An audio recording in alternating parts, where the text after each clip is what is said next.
В прямом эфире информационная программа «Вести Чеченская Республика». Мои коллеги и Рамзан Абуев готовы рассказать о самых заметных событиях к этому часу. Ассаламу алейкум. Главное сегодня.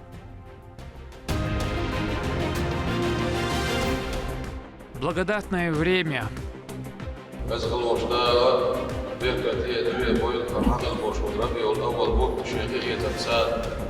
Религиозное мероприятие состоялось в центральной Грозненской мечети в честь наступления месяца Рабиуль-Аваль.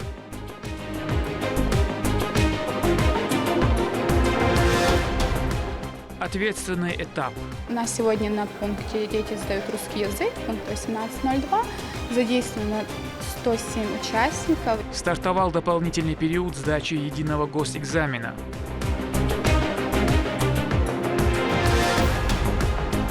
Красота в глазах смотрящего. Выставка картин Георгия – это не просто набор красивых полотен, это мост между двумя народами, созданный искусством. В Грозном открылась персональная выставка художника Георгия Шилова. Поделимся философским содержанием экспозиции.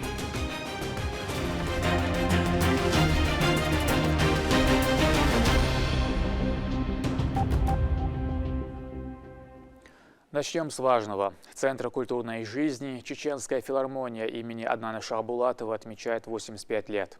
Основанная в 1939 году, она является музыкальным и культурным очагом, внося значительный вклад в развитие искусства нашего народа. Все эти годы были наполнены выдающимися достижениями, смелыми идеями и яркими талантами. В эти минуты в Доме торжества имени Дагуна Амаева проходит юбилейный концерт. Почетным гостем является Рамзан Кадыров. На связи с нами мой коллега Турпал Али Тайсумов. Турпал, какова атмосфера на концерте? Чеченская государственная филармония имени Аднана Шахбулатова ведет свое начало с 1939 года. Это одно из самых значимых и крупных учреждений культуры в нашем субъекте и без преувеличения является центром творческой жизни нашего края. Глава региона Рамзан Кадыров присутствует здесь, чтобы лично поздравить сотрудников с юбилеем. Вместе с ним здесь находятся члены его семьи, соратники и официальные лица. Артисты и коллективы филармонии регулярно участвуют в различных вокальных, хореографических и творческих конкурсах и неизменно покоряя зрителей завоевывают призовые места. В копилке наград филармонии победы в различных конкурсах и проектах как регионального, так и всероссийского уровня. Более подробно о юбилейном вечере смотрите в наших эфирах, дорогие друзья. Сегодня стартовал дополнительный период сдачи ЕГЭ. Первым экзаменом стал русский язык. Следующий обязательный экзамен по математике базового уровня пройдет 9 сентября. За процессом наблюдала Медина Мударова. Волнительные дни закончились не для всех. 4 сентября экзамен сдают те, кто по уважительной причине не прошел государственную итоговую аттестацию в основной период или получил неудовлетворительные результаты по обязательным предметам. Для них работает пункт проведения экзамена в школе номер 18 города Грозного. Несмотря на то, что это дополнительный экзамен, правила все те же. Вход в аудиторию только через рамку с металлоискателем. Посторонние предметы сдают, с собой можно взять лишь паспорт и ручку. У нас сегодня на пункте дети сдают русский язык, пункт 18.02. Задействовано 107 участников, из которых 2 ГВ. Камера работает, аудитории все задействованы. Посадочные места есть, занумерованы. Для многих выпускников дополнительный период ЕГЭ – это последний шанс поступить в вуз в текущем году или получить аттестат о среднем общем образовании. Поэтому они подошли к подготовке с особой ответственностью. Я к нему с 10 класса готовилась, и у меня по русскому очень хорошие успехи. Но я провалила один экзамен, поэтому сегодня пересдача. Какой у тебя настрой сегодня? Хороший. На все 100. Ход экзамена контролируют общественные и региональные онлайн-наблюдатели, члены государственной экзаменационной комиссии, технические специалисты и организаторы. До начала важного в жизни выпускника экзамена считанные минуты. Ребята уже сидят в аудиториях и ждут инструктажа. В день проведения экзамена, в период с момента входа в КП и до окончания экзамена, в пункте запрещается иметь при себе средства связи, электронно-вычислительную технику. В качестве поддержки ребят провожают и подбадривают родители. Для них это также волнительно. Переживать дома дети, что хотят дождаться, ой, лаю да, хотят готовиться дни рукар, да, хотят что хотят дойду.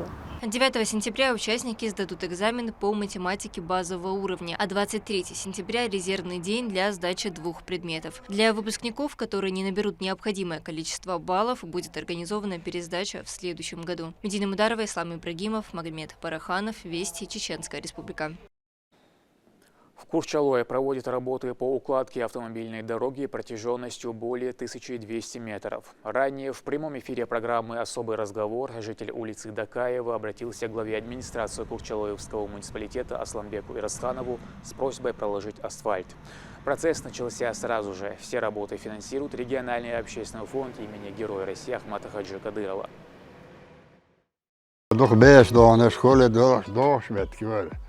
أخذي بربوش دونه خذ ما خراسوات بلين شهر يمانينا وي مخنان دير يصل وبريزيدنتنا بركل لا سونوندا نيش دوخ شتادي شوقي وهو كديك عاشوقي بس أنا بركل لا سنتل. Пришли печальные вести. На 70-м году жизни не стало выдающегося ученого, доктора филологических наук профессора Айсы Халидова. Его исследования стали неотъемлемой частью филологического наследия. Он был не только ученым с большой буквы, но и замечательным педагогом и мудрым наставником. Талантливый лингвист опубликовал более 300 научных работ. Под его научным руководством защищено 8 кандидатских и докторских диссертаций. Ему были присвоены звания «Заслуженный деятель науки Чеченской Республики» и «Почетный работник высшего профессионального образования России». Как яркий представитель интеллигенции, он внес значительный вклад в сохранение, развитие и популяризацию чеченского языка. В этот тяжелый момент для его родных и близких коллектив телеканала выражает искренние соболезнования. Хенхетами вол Аллаха Гячтуэлсон. Ценители искусства имеют уникальную возможность погрузиться в мир красоты. В Государственной галерее имени Ахмата Хаджи Кадырова открылась выставка художника Георгия Шилова. В экспозиции представлены 19 произведений, выполненных в технике интерьерной портретной живописи. О глубоких экзистенциональных мотивах, заложенных в работах, расскажет Аида Магомаева. В преддверии празднования Дня Чеченской Республики в стенах Государственной галереи имени Ахмата Хаджи Кадырова открылась выставка талантливого художника из Москвы, 33-летнего Георгия Шилова. Став ярким событием в культурной жизни региона, проект вызвал большой интерес у всех любителей искусства. Позвольте мне прежде всего от лица главы Чеченской Республики, Героя России, Рамзана Ахматовича Кадырова поздравить всех нас с этой замечательной выставкой, с этими очень интересными работами. Мне кажется, такая выставка должна быть интересна абсолютно не только профессионалам, не только собравшимся здесь художникам или ценителям искусства, но максимально широкому кругу общества, населения, потому что действительно, как было обозначено уже, да, портретная живопись, и это очень непростая, насколько я понимаю, работа, и насколько профессионально выполнена, могу видеть даже я своим невооруженным взглядом. Георгий Шилов, молодой и перспективный художник, который уже успел завоевать признание в арт-обществе Москвы, представил 19 картин. Создав их специально для выставки, он тщательно подобрал формат, цветовые решения и композиции, чтобы каждая работа гармонично вписывалась в пространство галереи. То есть изначально я делал все эти портреты, которые в этой серии, они были двусторонние. Это, с одной стороны, был портрет человека, с другой стороны, был абстрактный сюжет, посвященный его жизни. Вот, как бы. На этой выставке, так как экспозиция показывается с одной стороны, а не с двух, я просто это совместил. И поэтому получается, что, вот, например, там, Достум или там, Хамзат Чимаев или Тимати и там, Ахмат Хаджи. То есть это не просто портреты, а портреты с какой-то там сюжетной линией. На полотнах можно увидеть красочные пейзажи и портреты. В своем творчестве Георгий объединил элементы национального колорита с современными художественными приемами, создав уникальные произведения, позволяющие гостям увидеть республику глазами молодого художника. Когда вышел, я чуть не упал. Настолько гениальный, талантливый художник он. Настолько у него необычно все. Он как бы, это дипломатия. Я думал, что он чеченец. Он, оказывается, не нашей веры, он как будто он чеченец внутри.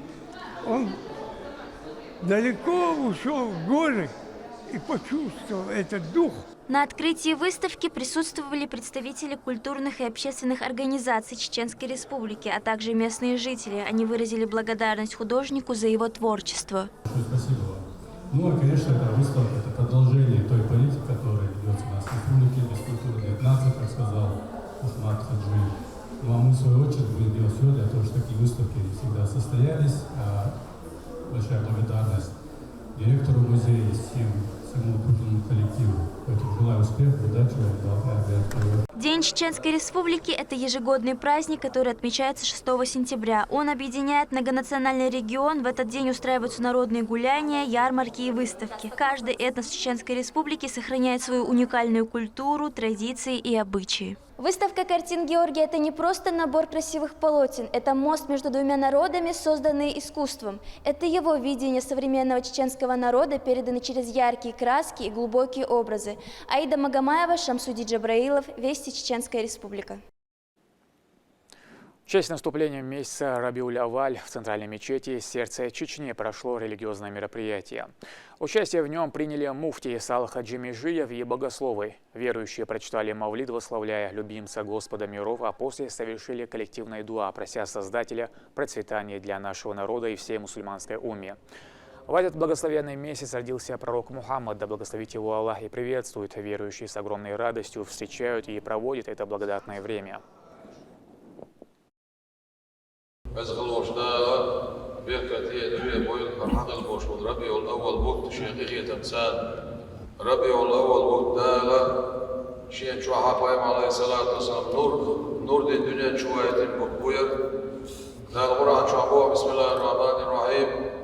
قد جاءكم من الله نور وكتاب مبين بقول دير نور مديش بودال هم بالقلب يشهد القرآن مديش قرآن الحلقة نور سياق غير شيء نور بور قدوت يا الله علم نحسمت يحسن دين دول معنا إذا دير صلوات سلام ماشي الخير دير يلش مبيش بو معنا سنة الله يلش عليه الصلاة والسلام نور غير دنيا شوية ديره Değerli yaşıyor aleyhissalatü vesselam, on bilgildaştır Kur'an yaşıyor, nur yaşıyor Allah da yaşıyor aleyhissalatü vesselam, nur yazıyor.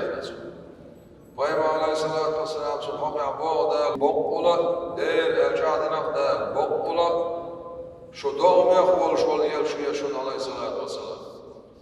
Keresnahi bekma xoşkaynada şu qoma xol yaşmavariz ol, şu qoma mavariz ol.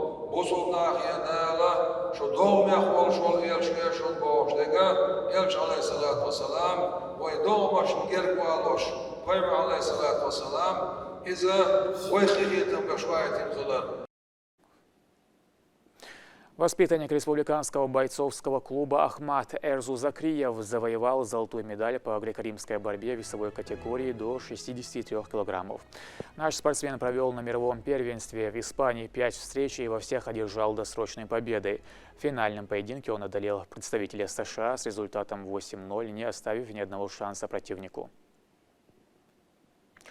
И напоследок, яблочные плантации агрофирмы «Луч-15» наполнились яркими красками и сладким ароматом спелых фруктов. Сбор урожая, как делятся работники, не только трудоемкий, но и увлекательный процесс. В этот прекрасный сезон сбора урожая предприятие посетила моя коллега Мадина Нусалчиева.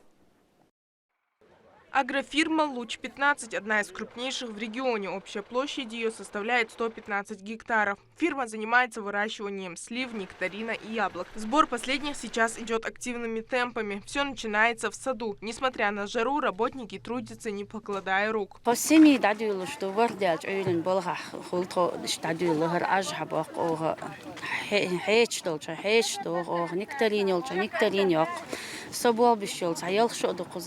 Общая площадь плодово-ягодных насаждений в Чеченской Республике составляет 3700 гектаров. Ожидаемый валовый сбор в 2024 году более 25 тысяч тонн урожая. В Луч-15 выращивается сразу несколько сортов яблок. Ожидаемый сбор здесь более 3000 тонн. Яблоки отправляются как на торговые точки по всей республике, так и за ее пределы. В основном выращиваются такие сорта, как Жона Принц, Голден, Гала, Моди. Наша цель, конечно, это обеспечить внутренний рынок нашей республики. И дальше у них, конечно же, идет за пределы нашей республики. Это и Москва, и Санкт-Петербург, и другие регионы. В этом году ожидается более 3000 тонн. Где-то половина, во всяком случае, будет за пределы нашего региона. После того, как яблоки сорваны, они отправляются в фруктохранилище. Там их моют и распределяют. Яблоки разделяются на 3 категории, или как их здесь называют, на 3 сорта. Первый и второй сорт отправляются на продажу. Третий же считается для этого непригодным, но даже он не остается без дела. На специализированных предприятиях из них сделают соки. Мадина Саитова работает бригадиром уже 3 года. К своему делу она относится ответственно. Контролирует не просто работу своей команды, но и качество ее выполнения. Она отмечает, что самое главное – внимательность и серьезный подход. Моем, потом у них сушилка там идет, потом мы сортируем здесь. Первый, второй, третий сорт у нас идет. Первый сорт, второй сорт. Так сортируем.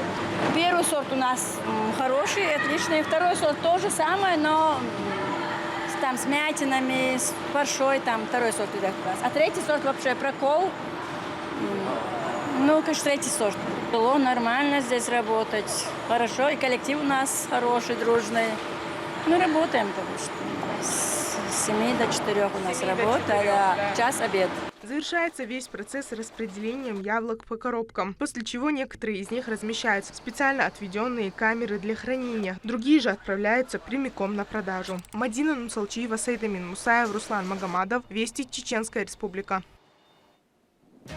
К этому часу это все события. Еще больше новостей вы можете узнать и на наших аккаунтах в социальных платформах и в приложении «Смотрим». С вами был Рамзан Абуев, и пусть в вашей жизни будут только хорошие вести.